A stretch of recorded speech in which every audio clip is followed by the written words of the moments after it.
eu estou afirmando para vocês, nesta noite, que o Velho Testamento, o Antigo Testamento foi abolido. Você pode talvez estar pensando assim: pronto, esse pastor vem cá, ensina uma coisa e agora ensina outra para a gente. Nós temos um pastor adventista apostatado essa noite aqui. Mas olha, não sou eu quem disse que o Antigo Testamento foi abolido. Foi Paulo. E olha o que ele diz: mas os seus sentidos foram endurecidos, porque até hoje o mesmo véu está por levantar na lição do Velho Testamento, o qual foi abolido. E agora? É importante vocês entenderem uma coisa. Isso é muito importante mesmo. Nunca acredite no que um pastor diz, mesmo sendo pastor. É claro que tem aqueles que a gente exerce mais confiança, né? Mas a palavra final sempre tem que ser da Bíblia. A palavra final sempre tem que ser da Escritura. Tem uma declaração de um grande evangelista chamado Billy Graham, e disse assim para o Billy Graham: Billy, eu não acredito que você ainda continua acreditando nessa história da Bíblia de que um peixe grande, uma baleia, engoliu um homem, engoliu Jonas, depois de 3 dias ainda o cuspiu na praia, vivo. Não acredito que você ainda continua acreditando nessa história. Billy Graham respondeu: amigo, eu ainda continuaria acreditando na Escritura se ela dissesse que Jonas engoliu uma baleia. Eu ainda continuaria acreditando na Bíblia. A ênfase dele é voltada à Bíblia. A ênfase que ele dá, é claro que é um exagero, né? Mas a ênfase é para mostrar que a Escritura ela é soberana. A Bíblia, a palavra de Deus, é soberana. O que eu quero dizer é que, em suma, não acredite em ser humano, acredite somente na Bíblia. Não importa quem seja. Todo estudo bíblico, hoje eu já não tenho mais tempo, mas quando eu dava muito estudo bíblico, eu chegava na casa e dizia para as pessoas: o dia que eu disser algo que não está na Bíblia, me manda embora, por favor. Assim como qualquer outro que vier à sua casa. Qualquer outro. Então Paulo está dizendo em 2 Coríntios capítulo 3, verso 14: mas os seus sentidos foram endurecidos, porque até hoje o mesmo véu está por levantar na lição do Velho Testamento, o qual foi por Cristo abolido. Então isso foi Paulo quem disse, não sou eu quem estou dizendo. Bom, mas olha, no grego, diátekes, significa exatamente Velho Testamento ou Nova ou Aliança, ou Velha Aliança. Como está na versão da sua Bíblia? Como consta o texto? 2 Coríntios, aliança. Pode ser traduzido tanto como aliança, como Velho Testamento. Essa é a palavra do grego, diátekes. Certo? Portanto, não existe uma tradução equivocada. Pode ser traduzido tanto como aliança, como Velho Testamento. Certo? Podemos dar sequência então? O texto então de 2 Coríntios, capítulo 3, verso 14, ele está correto, ele é autêntico. Ok? E agora?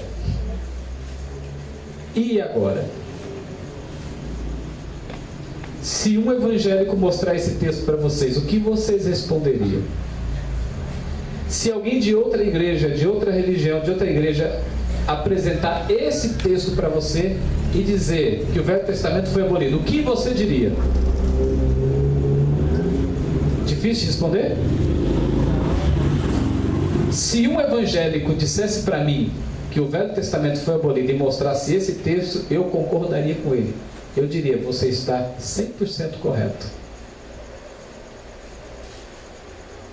Vamos lá, vamos continuar. Eu sei que vocês devem estar assim curiosos, né? Pronto, onde vai chegar esse estudo? O que ele quer dizer com isso? O que é testamento? Para a gente começar a entender primeiro, é importante entender o que é testamento. O que é testamento, amigos? Nos dias de hoje, o que é um testamento? Um documento feito para provar algo que um documento de herança.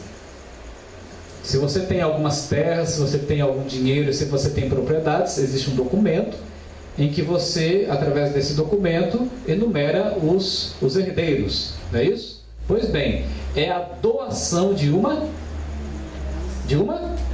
herança. Tem gente que tem muita coisa boa para deixar, mas tem gente que só tem dívida para deixar para o outro, né? Pois é, e isso também é testamento. É a doação de uma herança a alguém escolhido pelo testador. Esse testamento só terá validade após a morte de quem? A morte do doador ou testador. Então veja, o testamento foi produzido por um testador. No entanto, esse testamento ele só tem valor numa ocasião: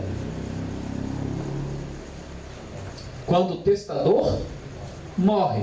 Por isso, se você pretender deixar alguma coisa de herança para alguém, não conte que existe um testamento, por favor, porque senão você pode morrer antes do tempo. Ok? Vamos lá, ó, seguindo a sequência. Você não pode perder o raciocínio em hipótese alguma para entender o final, o desfecho desse estudo, certo? Olha aqui, 4 condições. Observe bem. Existem 4 condições para que exista um testamento. 4 condições. Guarda bem. Quais são elas? Quais são as 4 condições? Uma já empacotou. Vamos ver quem vai ser o próximo. 4 condições para que haja um testamento. Primeiro, tem que haver um testador. Claro, tem que ter alguém cheio das propriedades, da grana, né? E segundo, tem que haver um herdeiro. Tem que haver um herdeiro. Adianta ter um testador se não há ter herdeiros? Adianta? Não, tem que ter herdeiros. E terceiro, tem que haver uma herança. Claro, não adianta nada. Se você for um pobretão igual eu, não tem nada para deixar para ninguém. E quarto, tem que haver morte de quem? Testador. Do testador. Então, mais uma vez, olha, 4 critérios importantes para que um testamento tenha valor, para que ele também exista. Tem que haver um testador, tem que haver herdeiros, tem que haver uma herança e tem que haver a morte do testador. Para que o testamento não apenas exista, mas também tenha valor. Ok? Pegaram até aqui? Guardaram até aqui? Vamos lá. Portanto, o que é Novo Testamento? Depois a gente entende o que é Velho Testamento. Primeiro precisamos entender o que é Novo Testamento. E o que é Novo Testamento? Alguém pretende se arriscar? Gostaria de se arriscar? O que é Novo Testamento? minha concepção é que se o testador quiser acrescentar mais alguém ou alguma coisa na herança, aí ele refaz o... Bom, na concepção desse testamento, sim. Mas aqui agora no conceito bíblico. Então nós vimos que para que haja um testamento é necessário quantas coisas mesmo? 4. Quais são elas? Testador primeiro, herdeiros, herança E a morte do testador. e a morte do testador. De novo, para ficar bem fixo na mente. Primeiro, segundo, terceiro e quarto, a morte do testador, para que o testamento tenha valor, certo? E agora a pergunta surge, a primeira pergunta já surge, portanto, o que é Novo Testamento? Bom, para a gente entender o que é Novo Testamento, precisamos entender aqueles 4 critérios para que tenha valor um testamento. Primeiro, houve um testador no conceito bíblico? Houve um testador? Sim, quanto mais o sangue de Cristo. Jesus foi o testador, que pelo Espírito Eterno se ofereceu a si mesmo, imaculado a Deus, purificará as vossas consciências das obras mortas, para servirdes ao Deus.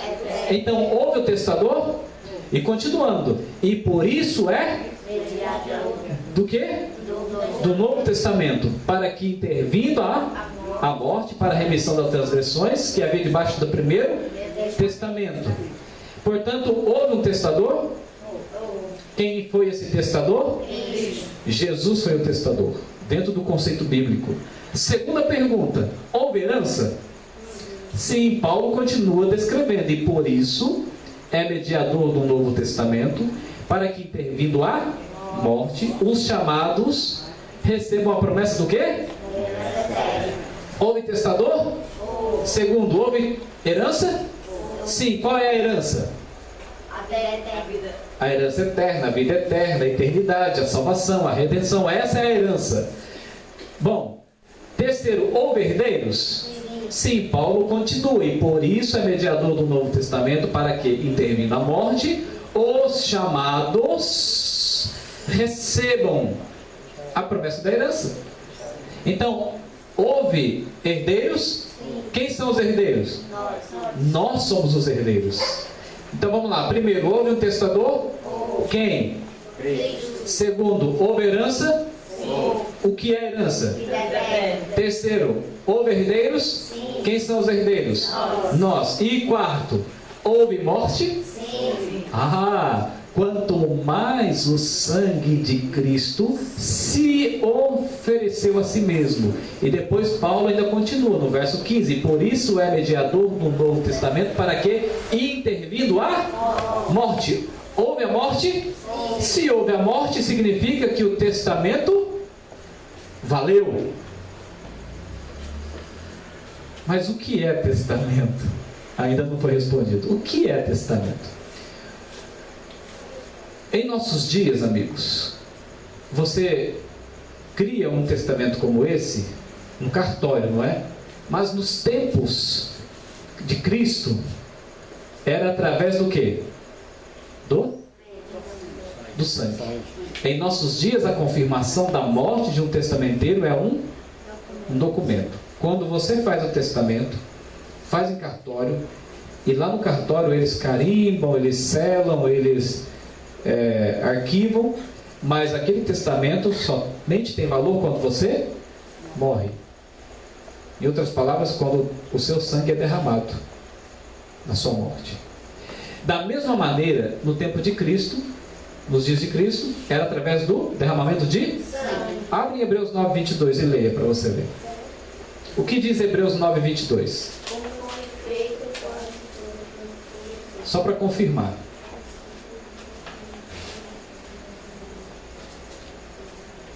Em Hebreus 9, verso 22, diz: e quase todas as coisas, segundo a lei, se purificam, ou seja, se confirmam com o quê?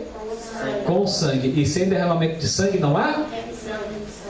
Não há remissão. Sem a morte, sem o derramamento de sangue, o testamento não tem valor. Mas se houve a morte, se houve o derramamento de sangue, significa que o testamento teve valor. Mas o que é Novo Testamento e o que é Velho Testamento? Continua a pergunta. Portanto, o que é Novo Testamento? O que é Novo Testamento? O que é Novo Testamento, amigos? A Bíblia responde. Veja o que é Novo Testamento. Você vai descobrir agora. Lucas 22, verso 20 diz assim: semelhantemente tomou o cálice. O quê? Cálice. O que mesmo? Cálice. Como? Cálice. Não entendi. Cálice. O cálice. Depois da ceia, dizendo: este Cálice. é o que? Novo Testamento. É o que? Novo Testamento. O Novo Testamento. no meu Sangue. no meu sangue, que é derramado por vós. Veja, Jesus levantou um livro e disse: este é o Novo Testamento. Não. Foi isso? Não. O que ele levantou? Cálice. E o cálice tinha o que dentro? O suco de uva, que representava o seu? E ele disse: este aqui é o Novo Testamento que faço com vós. Então veja, Jesus não levantou um conjunto de livros para dizer que isso era o Novo Testamento. Mas o que era o Novo Testamento? O seu sangue. Aqueles que dizem que Novo Testamento são os livros estão equivocados. Porque Novo Testamento, na verdade, é o sangue de Cristo que foi derramado. Lembra dos 4 critérios do Testamento? O Novo Testamento é a aliança que Deus fez com o seu povo através do seu sangue. Esse sim é o Novo Testamento. Isso é que é Novo Testamento, o sangue de Jesus. O que é Novo Testamento, amigos? O sangue de quem? De Cristo. Se alguém perguntar lá fora, o que você vai dizer? O sangue de Cristo. E com base em quê? Em Lucas 22, verso 20. Olha, reflita bem, hein? Jesus não levantou um conjunto de livros. Ele levantou um cálice como um símbolo do seu sangue derramado. E disse: este é o Novo Testamento que faço com vós. Entenderam isso? Certo, vamos passar para frente agora. Fatos que são importantes para a gente compreender antes de passar para frente.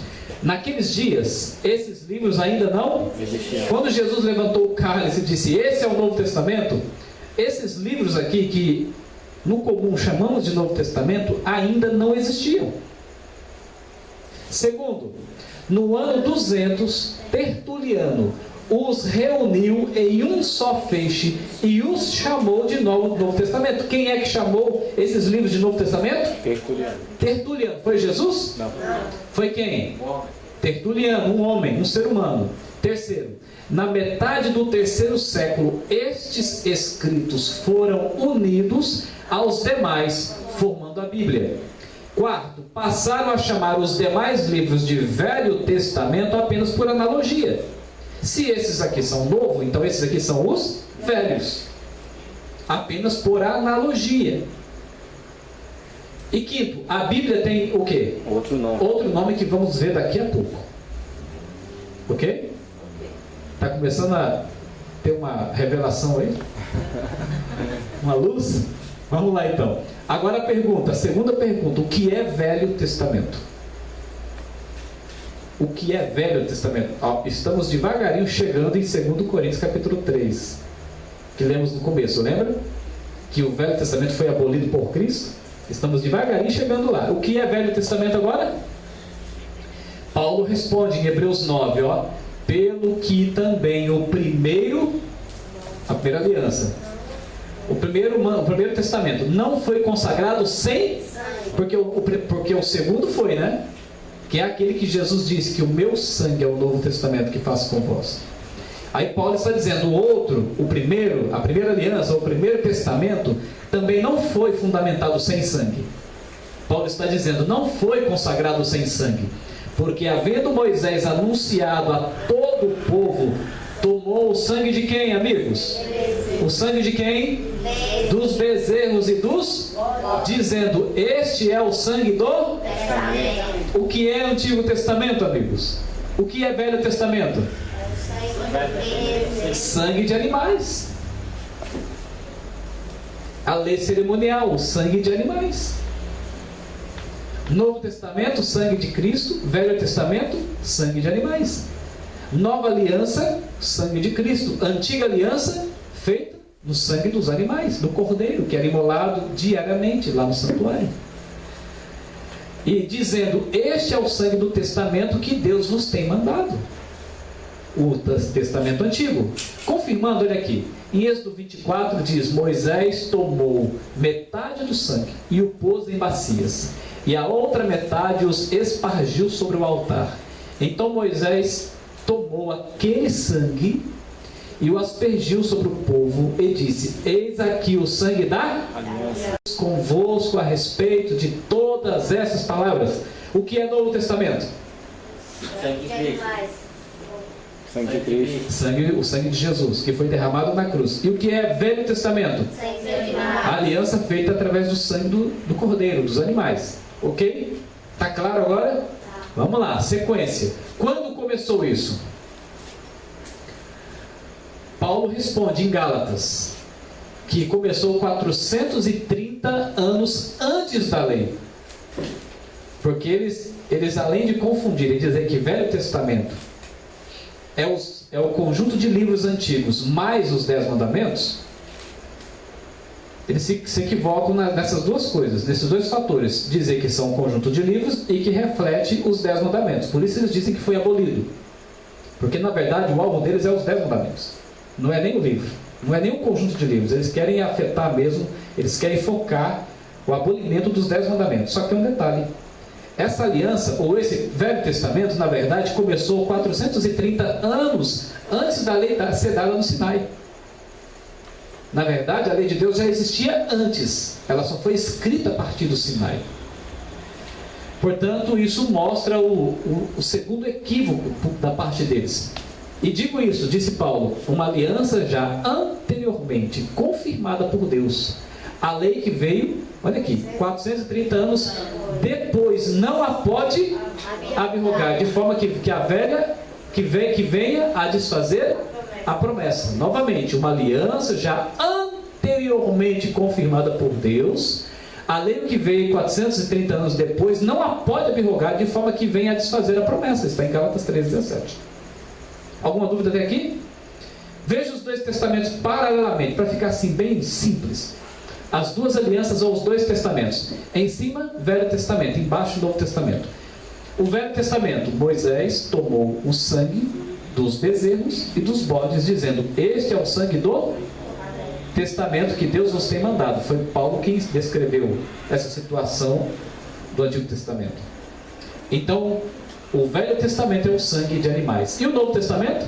Semelhantemente, tomou o cálice, dizendo: este cálice é o Novo Testamento no meu sangue. Então, Velho Testamento, sangue de animais. Novo Testamento, sangue de Cristo, o sangue de Jesus. Para ser mais claro ainda, até para as crianças entenderem agora, ó.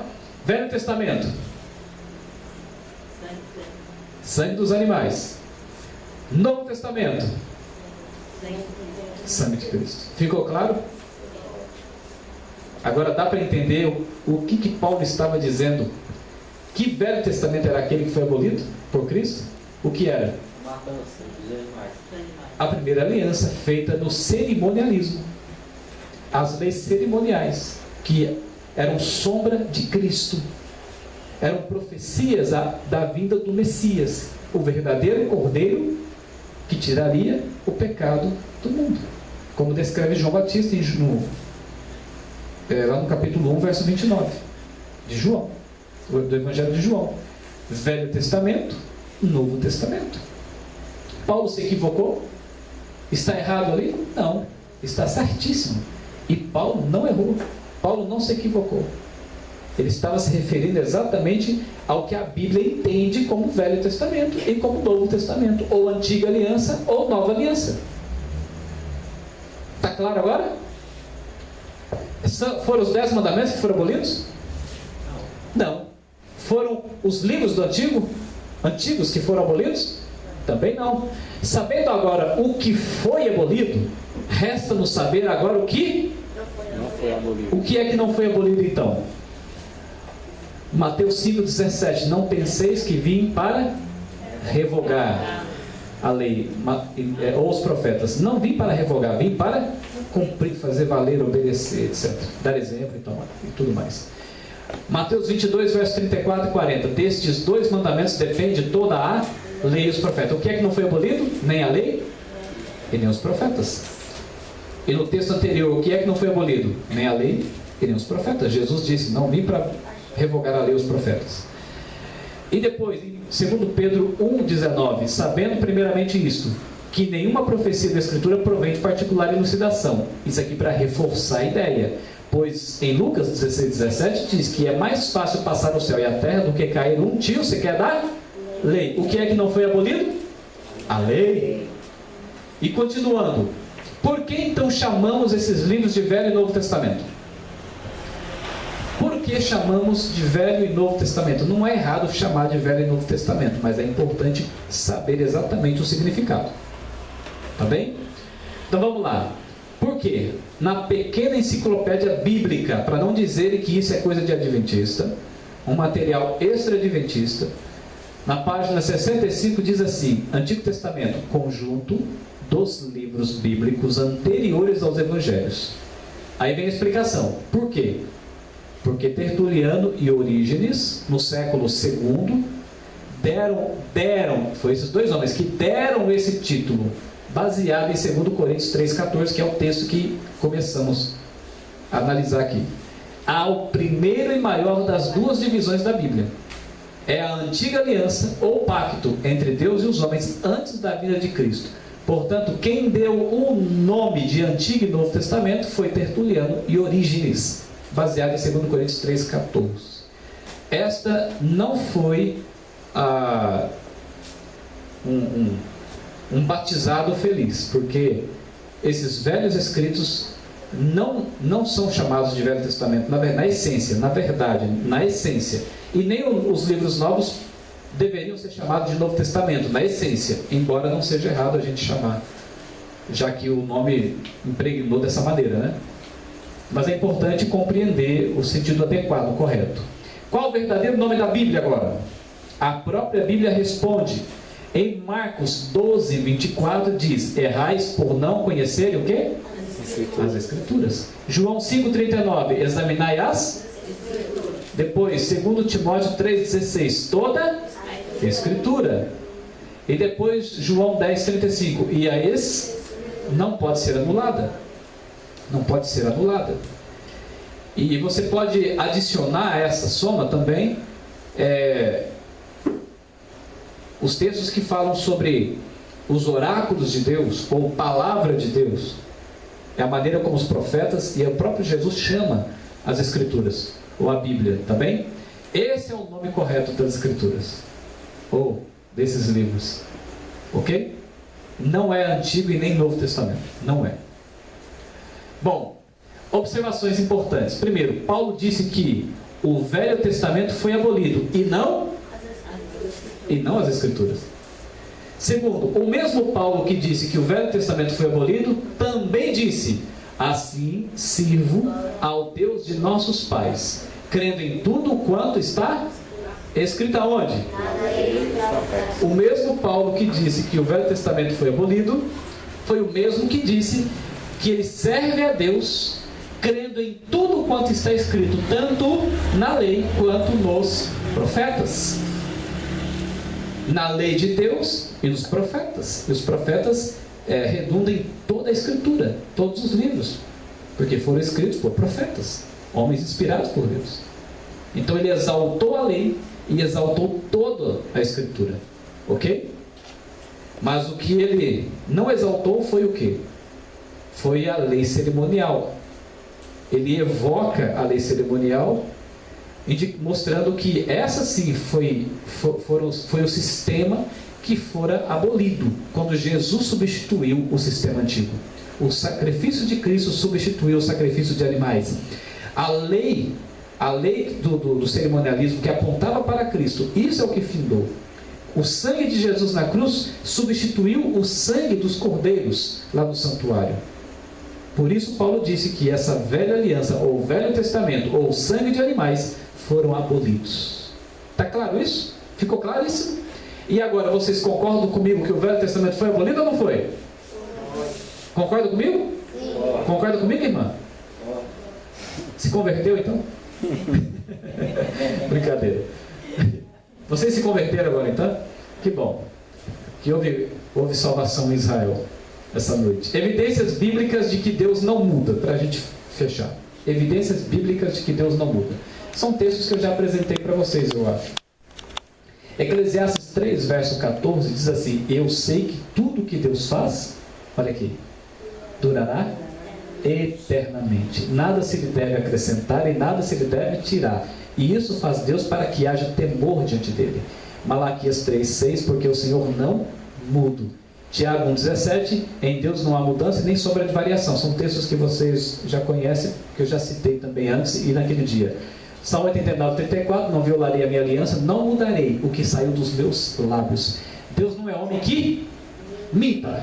Quando alguém diz que Deus mudou, ele está dizendo que Deus é mentiroso, porque Deus disse que ele não mudaria. Quando alguém diz que Deus anulou, então está dizendo que Deus é mentiroso, porque Deus disse que não anularia, não mudaria. Você pode então talvez questionar, mas pastor, e a lei cerimonial não foi abolida? Deus disse que não veio para abolir lei nenhuma. Jesus disse que não veio para abolir lei nenhuma. A lei cerimonial não foi abolida?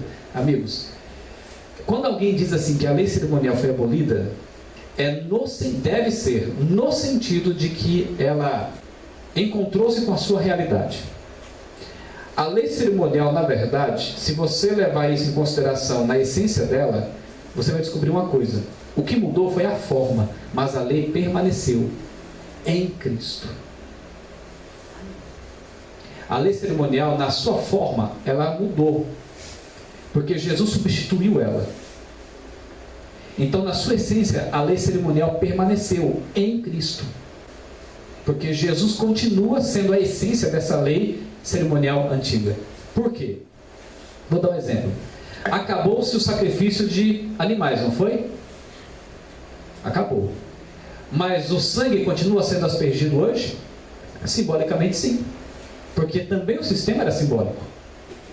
Hoje, no santuário celestial, Jesus, através das suas feridas, do seu sangue que foi derramado na cruz, ele continua oferecendo isso em nosso favor. Assim como diariamente lá no santuário terrestre isso acontecia.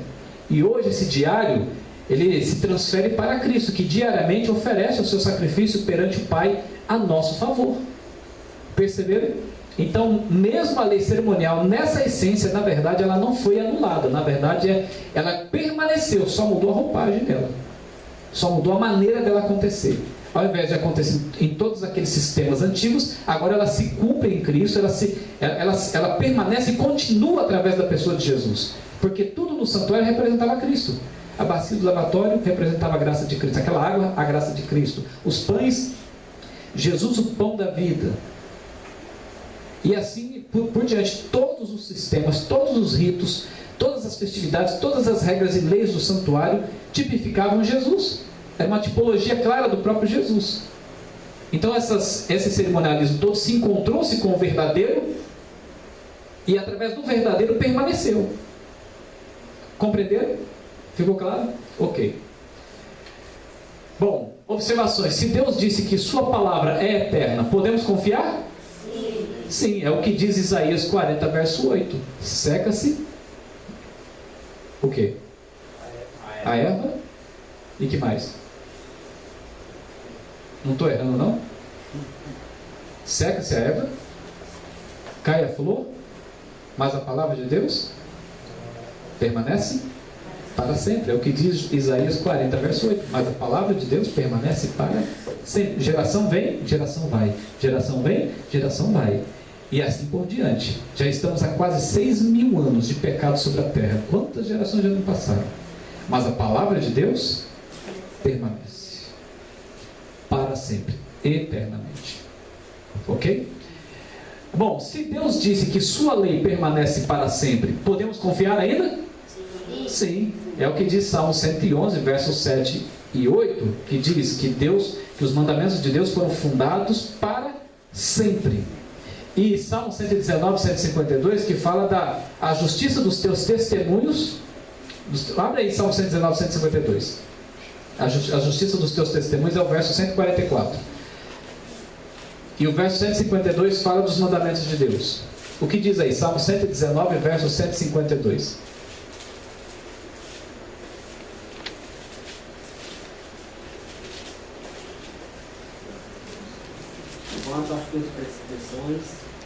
Quanto às suas prescrições ou seus mandamentos, há muito sei que as estabeleceste para sempre.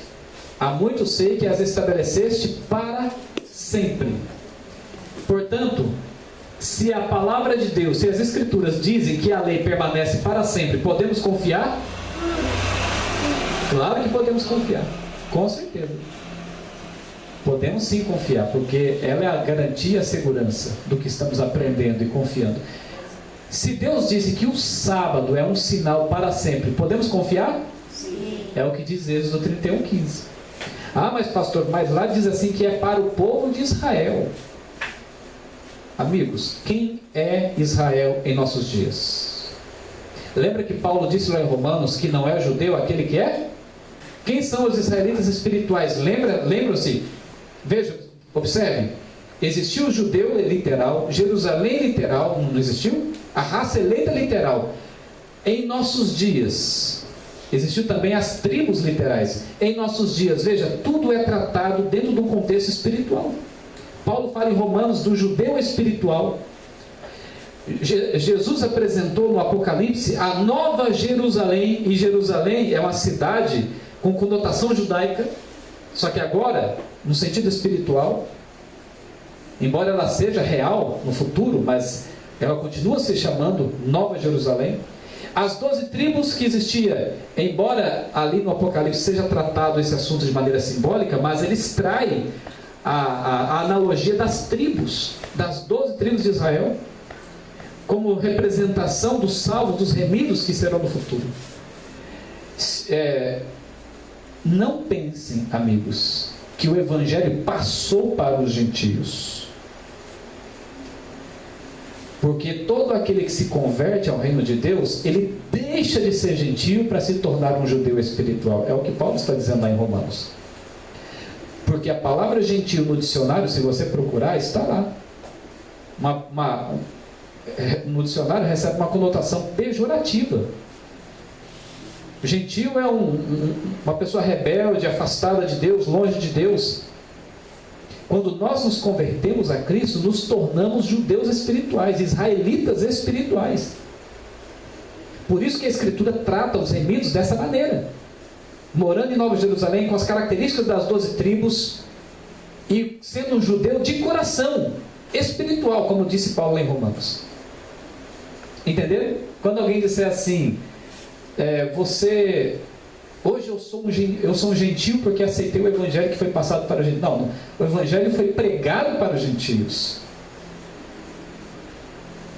Mas todo aquele que se converte, ele deixa de ser um gentio espiritual para se tornar um judeu espiritual, um israelita espiritual. Ok? Paulo foi incumbido, foi levantado por Deus para pregar o Evangelho aos gentios.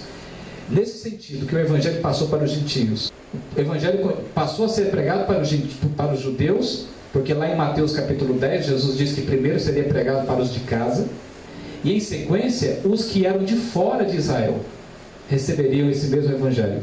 Mas todos, tanto os judeus literais quanto os gentios literais, seriam reconhecidos como israelitas espirituais. Tanto os judeus literais quanto os gentios literais seriam considerados israelitas espirituais. Vamos lá. Deus diz que nem mesmo devemos aumentar e nem tirar nada da Escritura. Por exemplo, Deuteronômio 4, verso 2 diz: nada acrescentareis à palavra que vos mando, e nem diminuireis.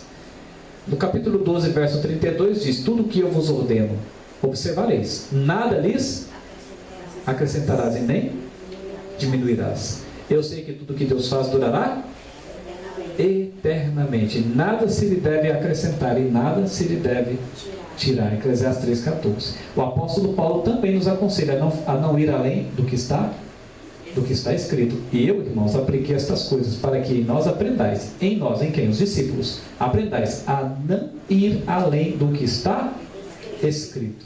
Agora, com base nisso, não ir além do que está escrito, quando Jesus disse assim: examinai as Escrituras, pois julgar ter nelas a vida eterna. Jesus estava se referindo aqui à Escritura, à Bíblia, o que nós chamamos hoje de Antigo Testamento, porque quando Jesus disse examinai as Escrituras, para encontrar verdades nela, que nós chamamos de Antigo Testamento. Então ele estava enaltecendo todas as verdades dos livros que chamamos hoje de Antigo Testamento, porque o Novo não existia ainda quando Jesus disse isso. Não existia ainda, viria a existir ainda muitos anos depois. Ok? Alguma dúvida? Podemos encerrar então? Ok. Está aqui as referências, se alguém quiser. Vamos levantar, vamos fazer uma oração então.